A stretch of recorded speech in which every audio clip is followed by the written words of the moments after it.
Okay, excellent. Welcome to this session on ethics in the professions.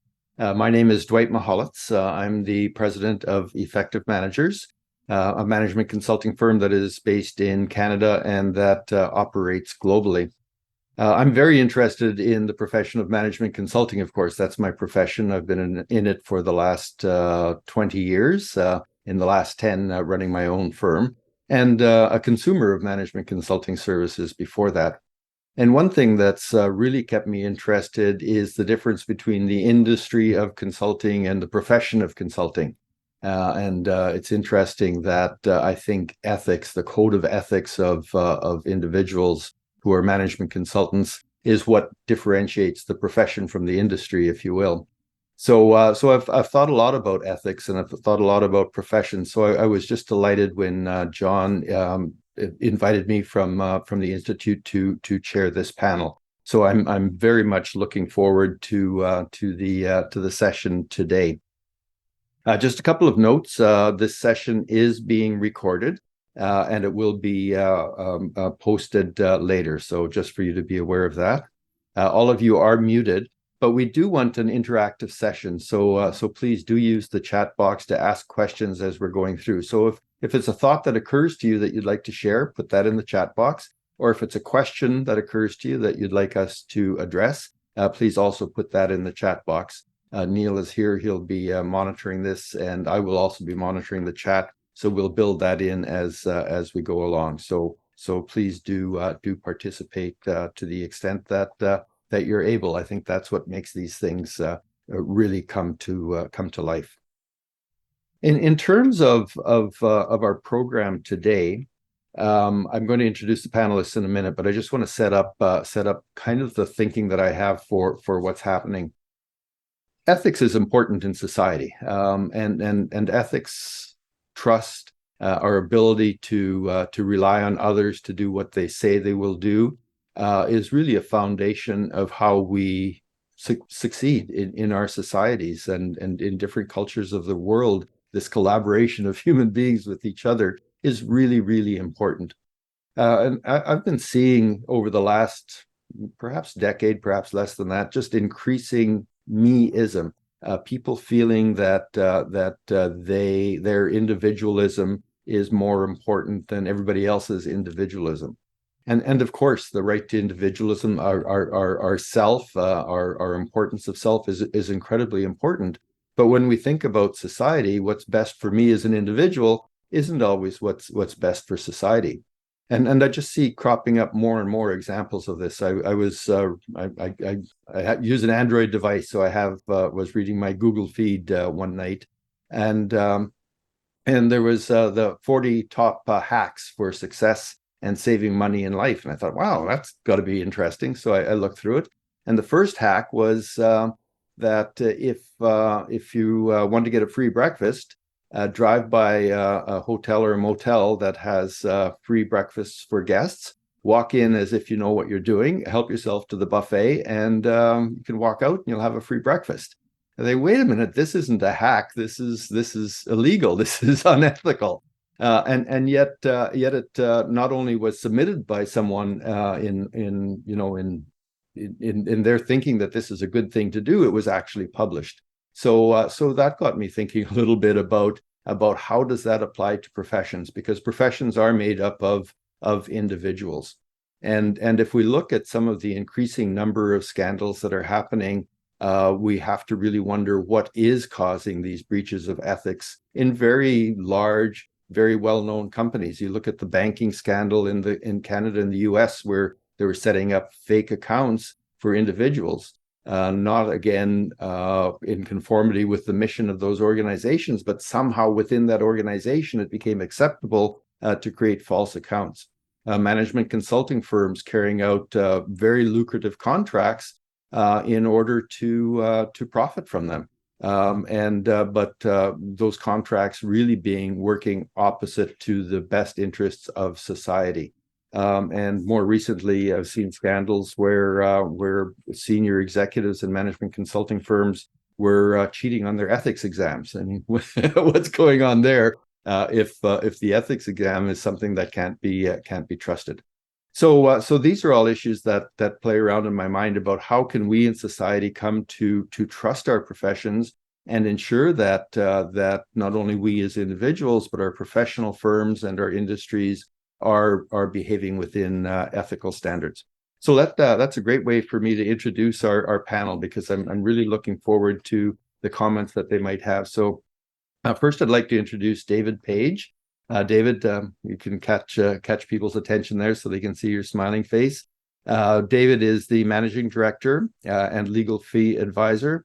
He's a seasoned legal and insurance professional, and he's licensed to practice law in New York. So he's lectured internationally in Europe and in North America, and he's been referenced a very nice list of references from publications: Business Finance, CNN Money, Forbes, Wall Street Journal. And he has conducted a number of excellence assurance projects. And he is a fellow of the Business Excellence Institute, as am I. I should have mentioned that in my my introduction as well. So anyway, David, thank you very much for being here. I'm looking forward to your comments. Second, we have Shane. Go ahead. Thank you. Shane is the managing partner of Connors and Company and the owner of Savvy.ie. He's a chartered accountant, corporate finance advisor, and he heads up a Waterford-based consulting practice. I'm sorry, accounting practice. I got consulting on the mind this morning. He has a main focus on the SME sector, but he's consulted and provided services broadly in his CFO role, and has an MBA from Smerlet Graduate Business School. And then finally, thank you. Welcome, Shane. And Susan. Susan McKeever is head of data science and AI at the Technological University in Dublin. She's an engineer, a project manager, and a former consultant with Accenture. So she'll bring us some insights from large consulting firms. Susan is a researcher and senior lecturer in computer science and specializes in applied AI. We need a topic on that. Well, we did just recently have a topic on that. It's on YouTube if anyone wants to watch. She's a co-founder of the Irish Network for Gender Balance and Computing. Welcome, Susan. So, thank you. So let's just jump in. So, David, I'd like to ask you the first question, please. In terms of thinking about your practice and the work that you do with your experience in law, what would you see as the main drivers of ethical disputes between lawyers and their clients? Let's start with that thought, please. Well, first of all, thank you for having me here and that introduction, and also hi to my friend Tony Spanos there.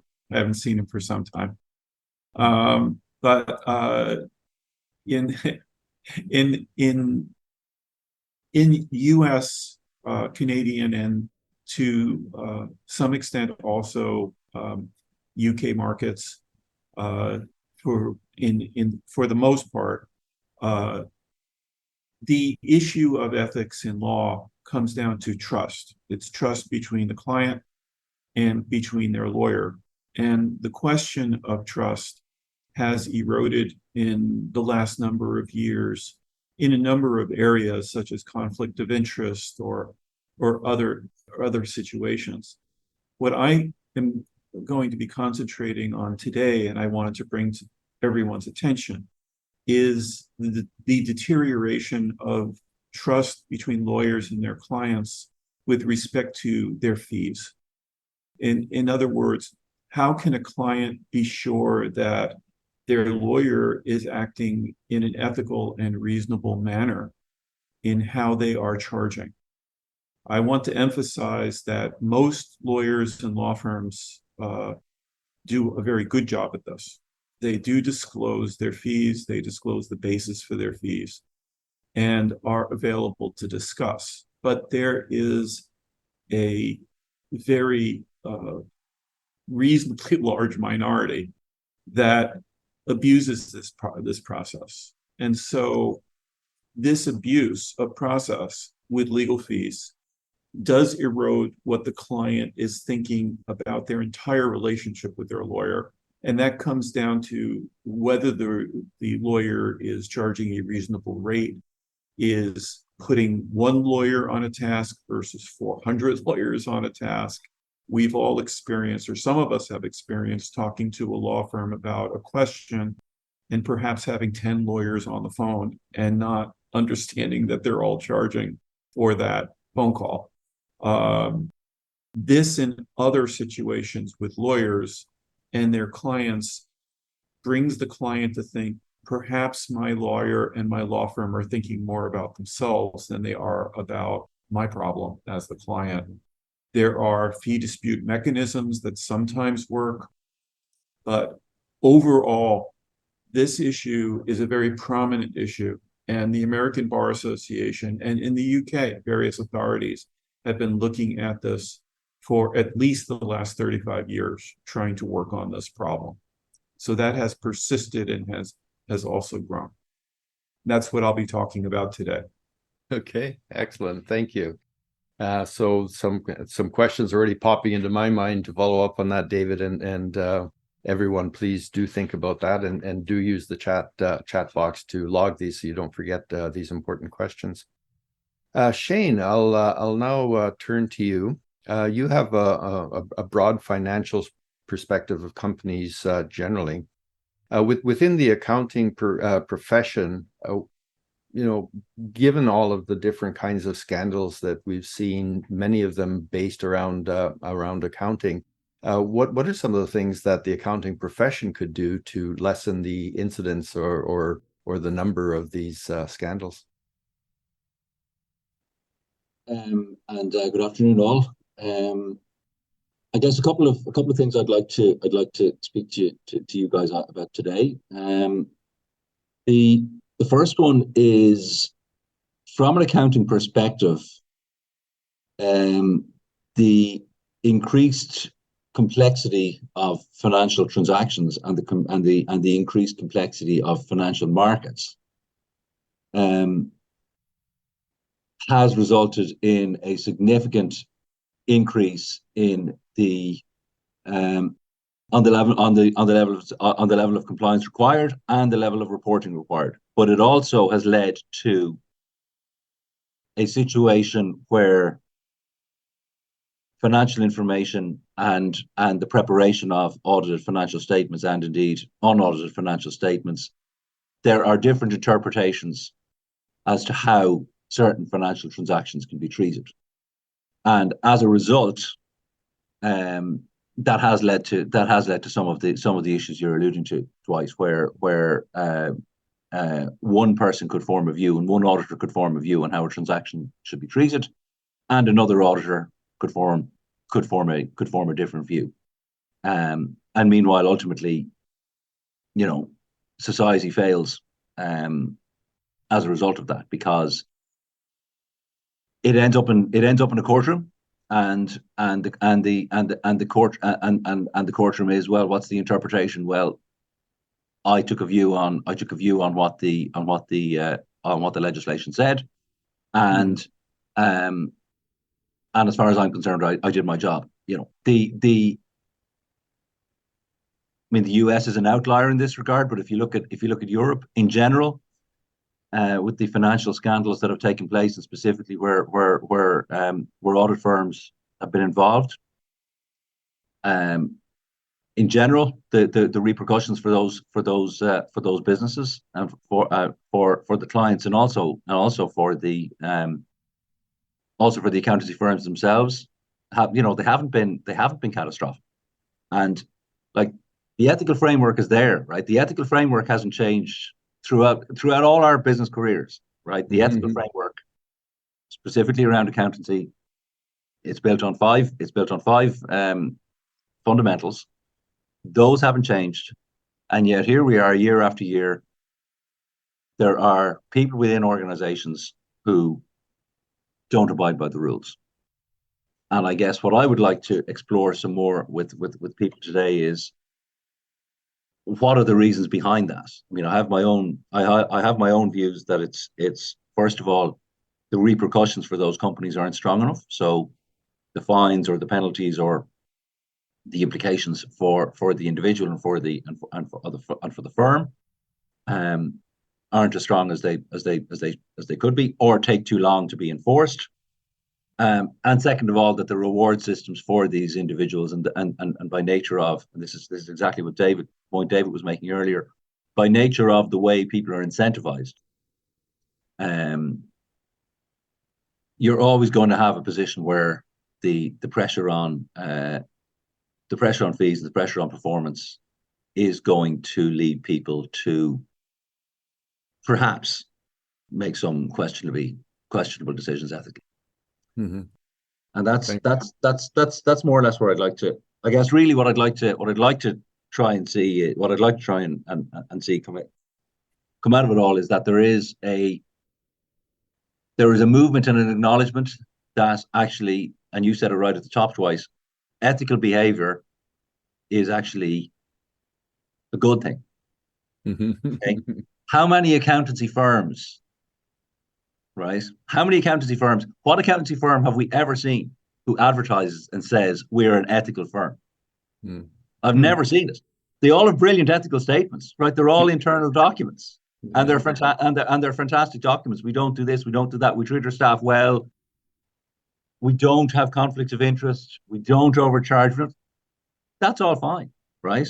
But if any of them actually went out and said, we're an ethical organization and we live or die by our ethical decisions, what would be the reaction to that in the marketplace? Mm-hmm. Would people actually care? Well, those are some of the things I'd like to just consider a bit more. I do want to. We will come back to that one for sure, and especially the issue of performance inside organizations, whether it's a private sector organization, government, or a professional services firm, and how that impacts ethics. I think all three of us should address that at some point. So thank you. We will be back to you shortly. Sure. But Susan, before we get into the general questions, I'd like to come to you for your first question.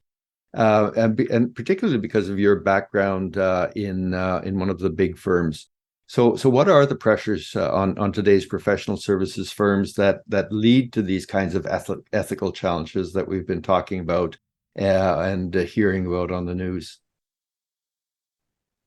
Thanks, Dwight, and a pleasure to have you all here. I think Shane has touched on this already with the pressure of how professional services measure themselves. At the end of the day, it's the dollar. And as long as your main measurement is based on the raw measurement of fees earned and profit, you're going to continue to have a train of ethically problematic behavior by the firms because the same problems arise. You've got the conflict of interest between, the maximum fees that you can charge for a project from a consultancy firm versus the potentially best solution and best price that a client can get. That's not always the same thing. And, we've all been in situations where you can see that there's a gap on that and the consultancy firm at the end of the day is proposing their solution and price.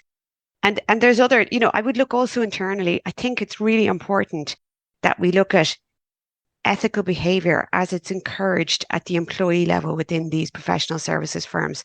Employees are very powerful and very important. And to some extent, our younger generation are more, this is more grounded into them by their backgrounds. And historically, the consultancy firms, it's been delivery of projects to deadlines at all costs. And that has implications then for employee welfare, for health and safety, and so on. And there's also the people, the individual employees on the ground at clients. If employees are embedded with ethical guidelines of behavior that they expect from their employer and expect in their operation of their daily job, I think that's very powerful as well. So, but ultimately, it's going to have to come from the top of how these companies measure themselves beyond just raw fees. Mm-hmm. That's a very interesting perspective. So it's not only looking out towards society, but it's also looking inside towards how you treat your employees. Yeah. Interesting. Okay. Excellent. Thank you. We have lots of interesting trails we could follow going forward now. But what I'd like to do is pick up, David, on one of the points that you made around the legal profession. And what occurred to me as you were talking is around access to knowledge. So increasingly now, and especially with ChatGPT and AI and generative intelligence, people outside of the professions have greater access to knowledge than they ever have before. Is that becoming a problem in the legal profession? In other words, I can figure it out myself without having to go to a lawyer? And what are some of the ethical considerations there from the legal profession, either with clients that think they know better, or perhaps from lawyers that are accessing themselves to those tools? Thank you for the question. It's a good question. The old cliche that a lawyer who represents himself as a fool for a client does apply to this. Good law work is not access to information generally, but the analysis of the important issues to be addressed. So, for example, if someone came to me and said, I'm very angry, I have this case, I'd like to bring it against this other entity, the lawyer's job is not to figure out initially how to do that. The lawyer's job is to figure out if it makes any sense to do that. Mm-hmm. And I do not think that AI can accomplish the analysis element of, is this really in the best interest of the client? Are they acting emotionally? Is it financially reasonable? Is there a way to have a sit down and a talk to resolve this? And so on. That requires an analytical knowledge of all of the legal, corporate, and ethical issues that surround what could be a prolonged litigation. And while I do think there are some lawyers who actually use AI themselves in their practice, I would say that most either do not or barely do. There in contract construction, there is a tendency to rely upon templates and template modeling for some types of contracts. And some major banks actually do this on a regular basis, where they have essentially bots that create their contracts for them instead of lawyers. To get back to your main question, though, just as it is with certain types of medicine, a person who says, I'm going to solve a legal problem by going to the internet in any form, is probably engaging in very dangerous behavior, in my opinion. And if they don't find that out immediately, they will find it out eventually when they try to do it. It's just too complicated a subject, unless you're doing something that is so basic, such as a very simple will and last testament or something like that. I don't think AI is there yet in that sense. Yeah. If it ever will be, it's of course something in the management consulting field that we're looking at all the time as well. And to me, it's a tool like any other tool. It may help you do some repetitive work more quickly. It can give some information to clients in a way that will be helpful to them, but it can't replace that diagnostic capability that the professionals have, and which machines cannot do yet. They can't come up with new knowledge or use judgment. They can only feedback what they've been trained on. So we're very like-minded in that one, David. Susan, I'd like you to jump in on this one with your background in AI now. What comments do you have in that area? Well, I think it's very interesting. It's I think for the professional services firms, for the consultancies, for example, they're going to be with AI, they're going to be both deploying AI services for a company. So their actual product will be like installing an AI system. And they're also going to be using AI internally to deliver their services. And generative AI is very interesting on that latter one. We're just at the edge of this. ChatGPT is the first time, excuse me, that it's come into the public domain in a big way. But, we're only a couple of years away from companies being able to, in a couple of lines of code, write their own services that take the power and more from ChatGPT, but in a very customized way. So AI is about to reach right out to the edge. And I think it's interesting for professional services. Firstly, how does that actually affect the services they can offer? What becomes redundant? And then secondly, if they are using generative AI as part of their service, how are they able to sort of, what's their disclosure policy on that? Are they able to stand over the content of that? How do you actually put your name against it? So, and there's a whole host of other issues related to that. So generative AI is really coming at the professional services firms and their clients to change the picture of things. And it's changing very, very fast.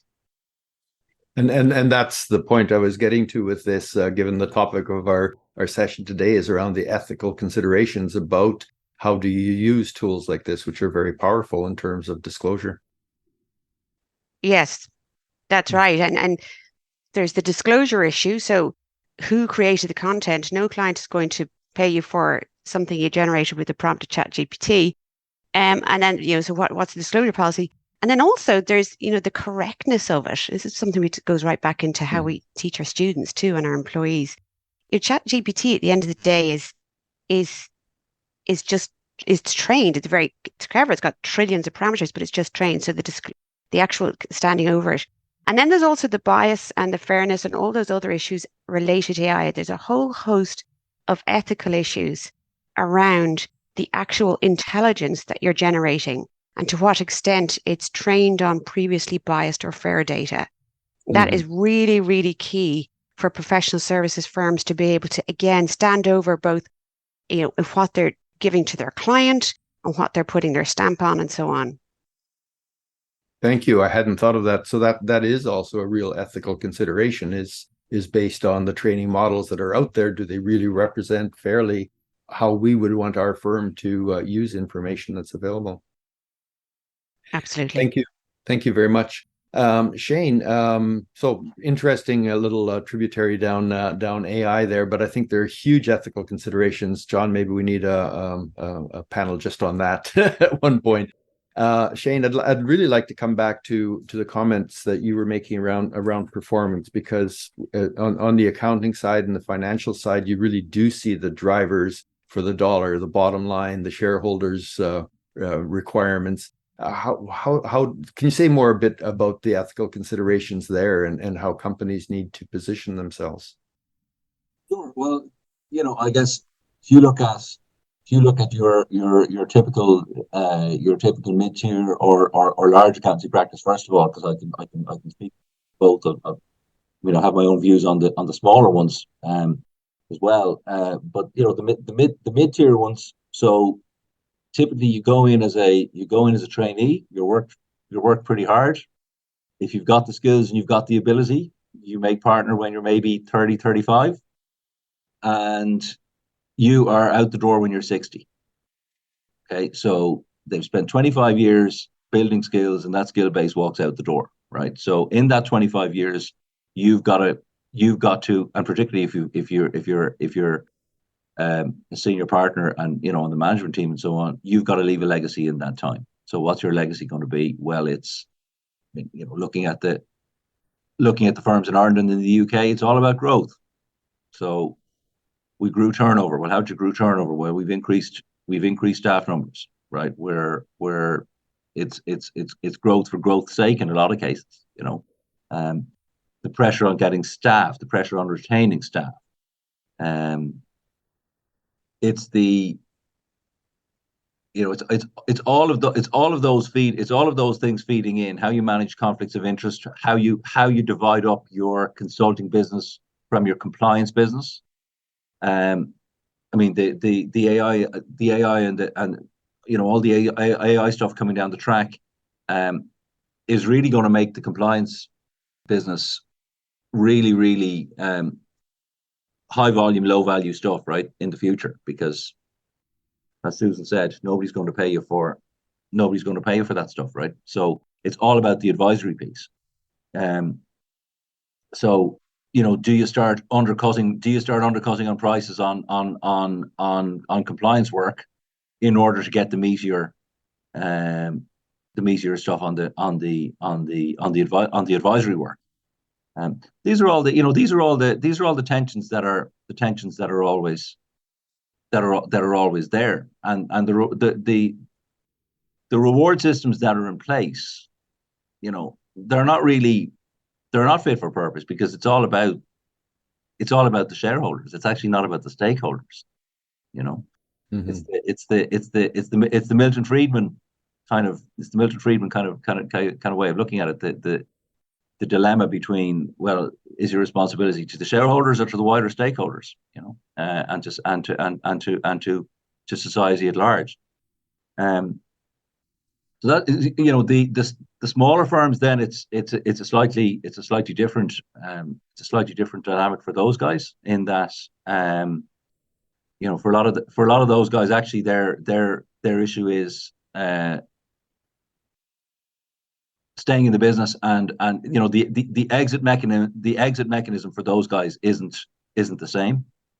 Mm-hmm. They can't retire. In most cases, they can't just retire when they're 60. They've got to have something that actually has a value, and that they can sell, and that they can get a value from. So in general,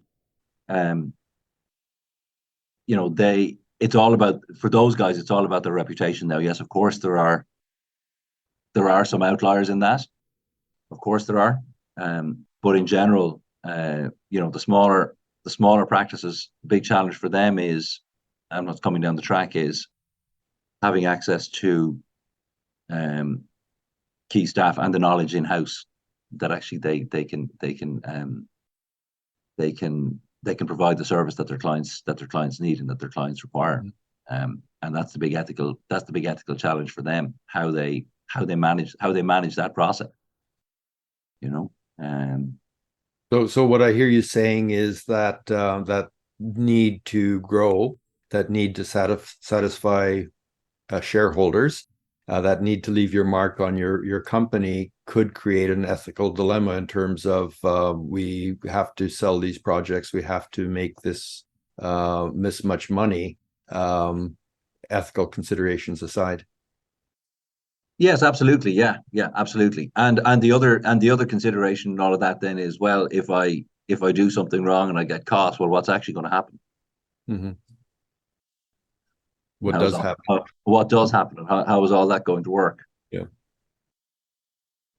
And you're implying not much happens usually. Well, like I say, they actually jail people in the US for that kind of stuff. Over here, that doesn't happen. Yeah. I mean, my own institute, and I'm not singling them out, but a disciplinary process with my own institute probably takes 5 or 6 years. Yeah. Right. But yes, I agree. And that is a pillar of a profession that should have more weight, because that's what differentiates. I started my discussion this morning with the difference between an industry and a profession. An industry is selling time. A profession is having an institute and being held accountable by members for ethical behavior and a code of conduct. So management consulting doesn't have that, except through ICMCI and the Certified Management Consulting Network. We have our business excellence principles. We have all other kinds of principles that can be applied. But generally, it's up to the individual as opposed to up to the institute. And if the institute isn't doing their job, then it's problematic.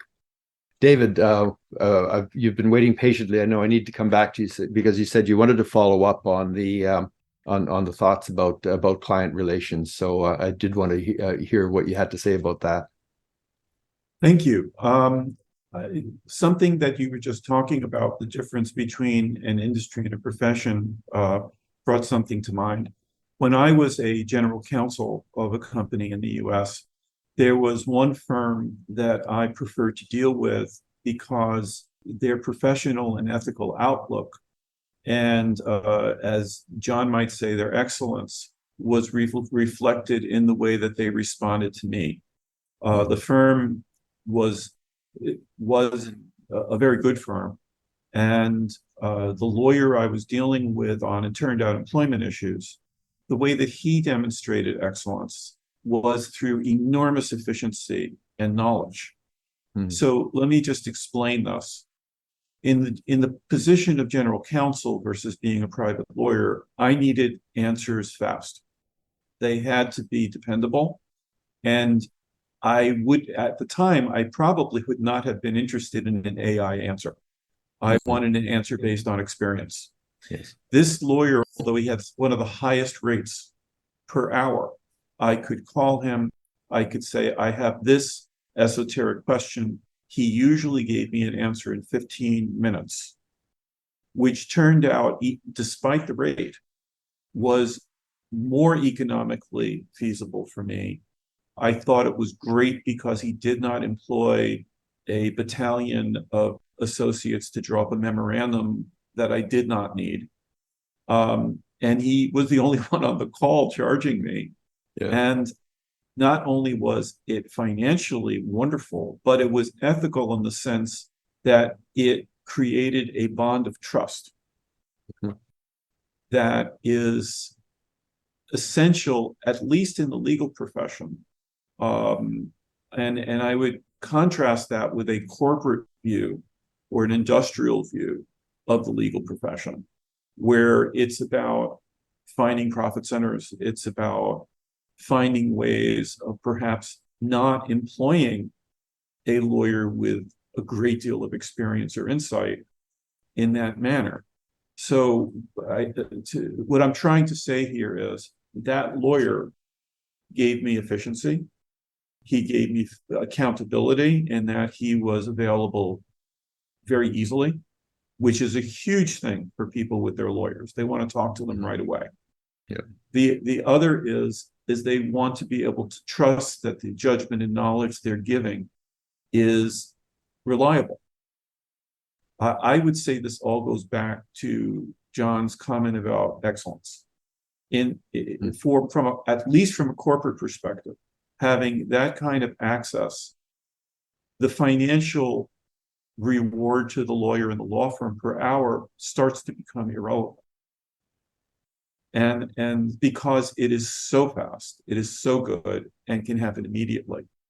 I wish I could say that happened all the time in dealing with legal professionals. Yeah. I would say that it is probably becoming more the exception. So I hope that example helps. Yeah. Yeah, it does a lot. And thank you for drawing in John's question there, because I think there is something about ethics and excellence that have to go hand in hand. And we did talk earlier about, do people use that as part of their unique value proposition? And should it even be a unique value proposition, or should we expect all professional firms to strictly abide by a code of conduct that's consistent? But I love those 4 words around building it that you used. It's efficiency, accountability, availability, and trust. I thought those were pretty powerful words for any value statement. And I would also say, just to add one thing, the way things are today, if this seminar title had been how to gain the most financial efficiency from your law firms or your professionals, we might have had a huge amount of excitement about this. But for some reason, the translation from ethics to financial benefit, I'm not sure that linkage is there in a lot of people's minds. Mm-hmm. Yeah. I think so. In preparation for this, I was looking at different indices that are done around the world about trust in the professions, and medical doctors tend to be right up there in whatever culture, but it's around the trusted percentage is around 65%. Teachers are at 55%, and those are in the top 2 of the top 3. So that still means, if you look at it from the other side of the scale, almost half people don't trust teachers, and only slightly more than a third of people don't trust doctors. So there is a growing skepticism about professions that we need to deal with, and the only way we can deal with that is around ethical standards and ensuring that people are getting value for the fees that they're paying, and trust that they're getting the best advice. So your example was perfect, David. Susan, any thoughts on this conversation that we're having now?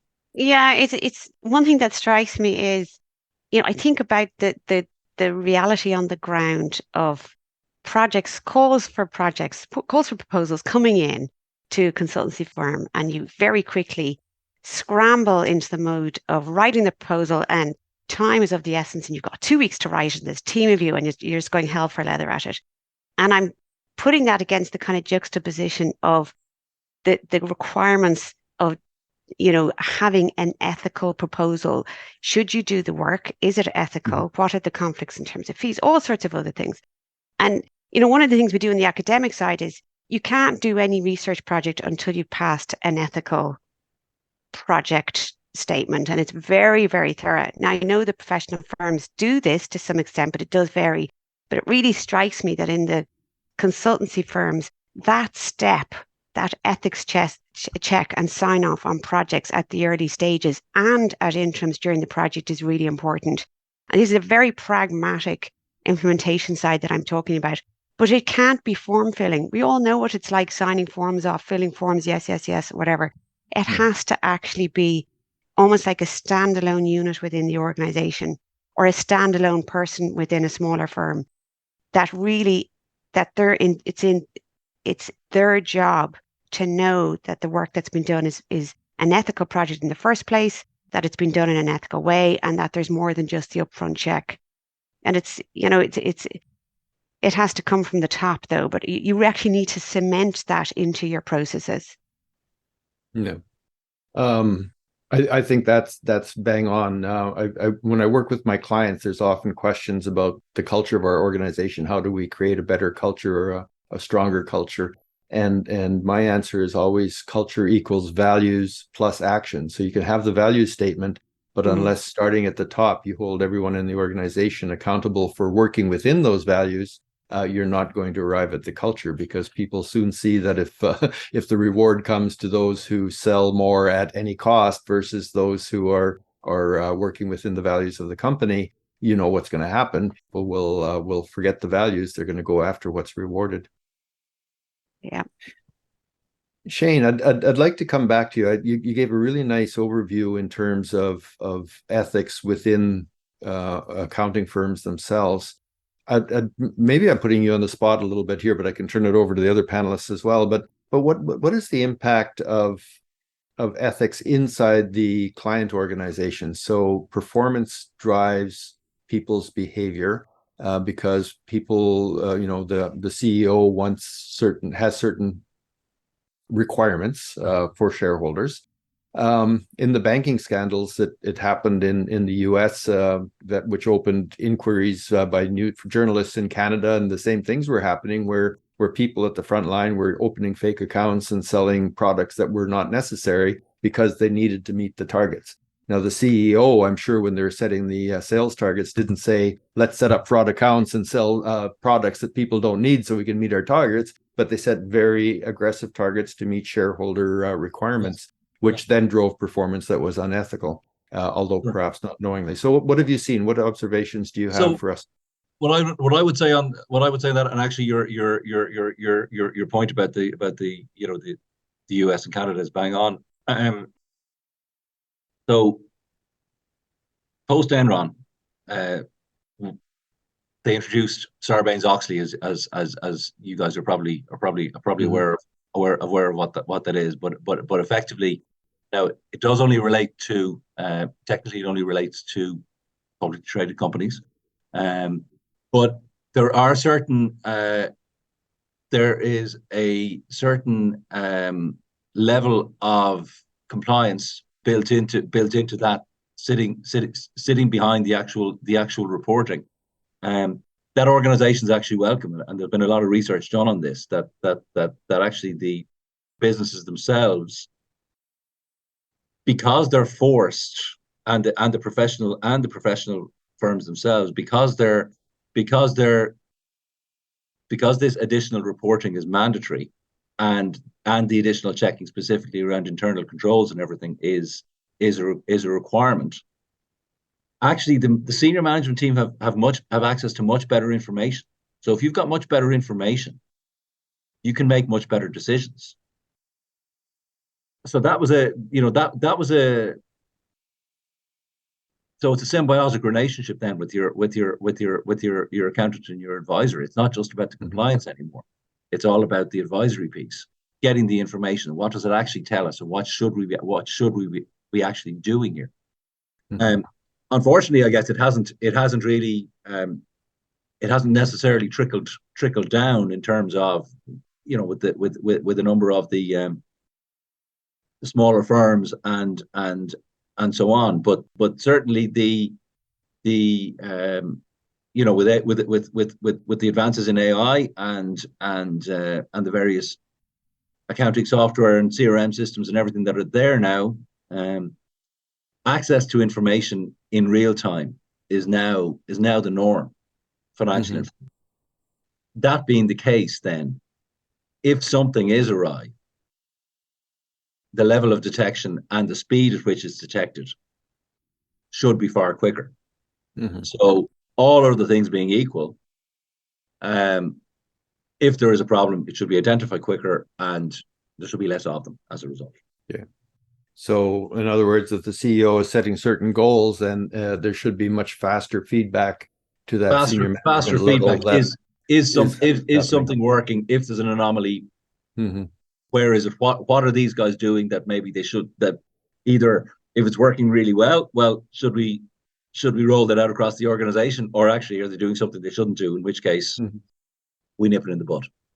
Okay, great. So, Susan, you commented early on about the ethical relations with employees inside the organization. How could you comment on that same question that Shane just addressed?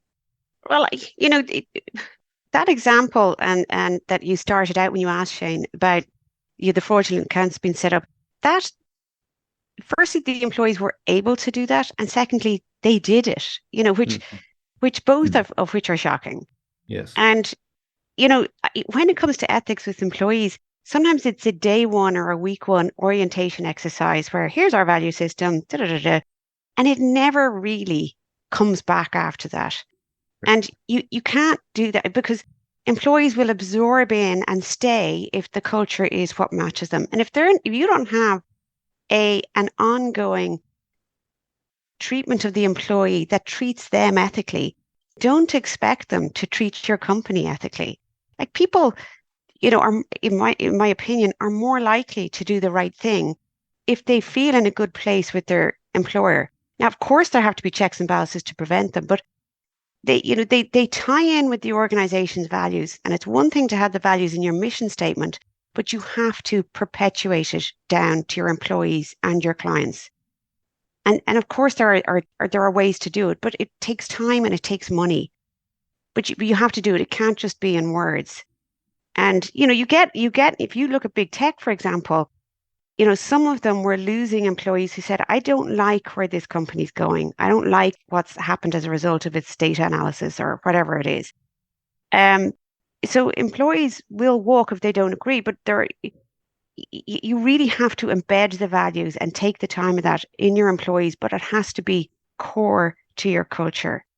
It can't be fake. You can't fake it. Yep, exactly. And the consequences, positive and negative, need to reinforce those values. Yeah, absolutely. Great. David, I'm going to come to you with the same question, and then I can't believe it, we're getting down to our last 10 minutes. We will do, I'll ask each of the three of you to make a closing statement as well, and then I'll try to wrap all of this up. We've covered so much. So first, David, on this particular topic, please. Very, very briefly, there was a lawyer who was once a partner of mine who worked for the U.S. Navy, who said that you get what you expect, not what you inspect. Expectations of ethics generally, for reasons that we could go on and on about, are low. If a client hires a professional, what ethical obligations do they have embedded in their mind that they expect that profession? That they won't sell them a product that doesn't make any sense, or that they won't bring a lawsuit that is absolutely ridiculous. What kind of expectations do the employees have ethically? Do they think they're joining an ethical organization? Do they believe that there are not that there is a necessarily an ethics review in writing, but that everyone they walk past in the hallway has some concept of ethics that is what their North Star is for what they do day by day. I don't say that I have an answer to this, but there have been writers recently who have talked about the erosion of ethics generally as and client expectations as part of that, as part of the reason we are where we are today. So say a bit more on the client expectations, because I think we started there in terms of how professions should present themselves in terms of ethics. Could the clients drive that in terms of what their expectations are of the ethics of their professional services organizations? They could, and I'm responding to law firms right now at the moment. They could, but many of them do not have the internal thought process to even think of it. In other words, many people hire an attorney, and if they like the person, they assume they're going to act ethically. Right. They assume they have their best interest at heart. Now, I'm not talking about corporate clients. They have much more procedural concept of this. But certainly for individuals and small businesses, when they hire a lawyer, they expect they're going to be charged reasonably. They expect the law firm will be efficient, that the law firm will not ask them to complete projects or to pursue litigations or disputes that are not advisable or reasonable. And I think they are disappointed many times in them. Excellent. Thank you. So gosh, we're down to our last 7 or 8 minutes. What I'd like to do is do a roundtable of summary thoughts. So let's go in the reverse order from our opening statements. So Susan, what closing thoughts do you have for us from your perspective on this whole topic? Okay, I'm going to bring up something I haven't brought up yet with regard to ethics as part of my sort of closing thoughts. One of the things that's emerged in the last decade, and particularly in the last 5 years, is companies having to declare their environmental credentials as part of their reporting, their value system, their PR, their representation to customers, and so on. I do hold out hope that because that's in a sense part of the same umbrella as ethics, it's overlapping. Ethics is wider than that, but it's overlapping. I'm hopeful that that might give a vehicle for greater awareness and reward of ethics and ethical behavior to companies, because of the fact that they will then have a vehicle that's more than just the dollar as their reward system. And so I'm somewhat optimistic that this space will improve because of that. Now, I know there's the greenwashing and so on and so on, but I'm optimistic that as companies are represented by more than just the money, that because of this sort of eco angle on it, that will also bring along with it more ethical behavior, more choosing by employees to go with good companies. So that's a sort of note of optimism as we finish. Okay, thank you. I noticed there's a couple of questions come in, but we will get back to those. But I'd love to go through the closing statements, please, because I like these summaries. So Shane, closing thoughts from you. That's a really good point from Susan. I guess, you know, my hope for the accountancy profession is that there's a harmonized approach, that a universal consensus emerges, that actually the reward systems that are there are incomplete, and there is a deficit, and certainly the next generation coming through, as Susan has alluded to, they're very much more aware of how the organization behaves and interacts with the wider community and the wider world and so on.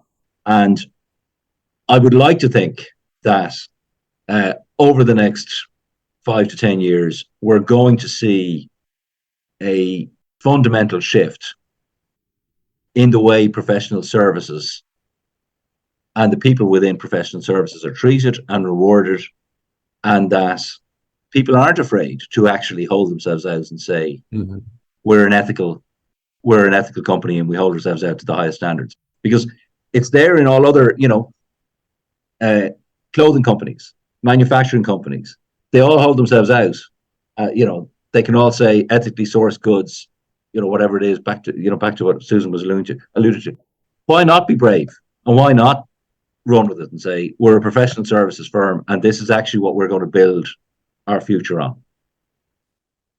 Thank you, Shane. David, closing comment. Using another cliche, which I'm very good at cliches. I have very few original thoughts. The old concept of physician heal thyself.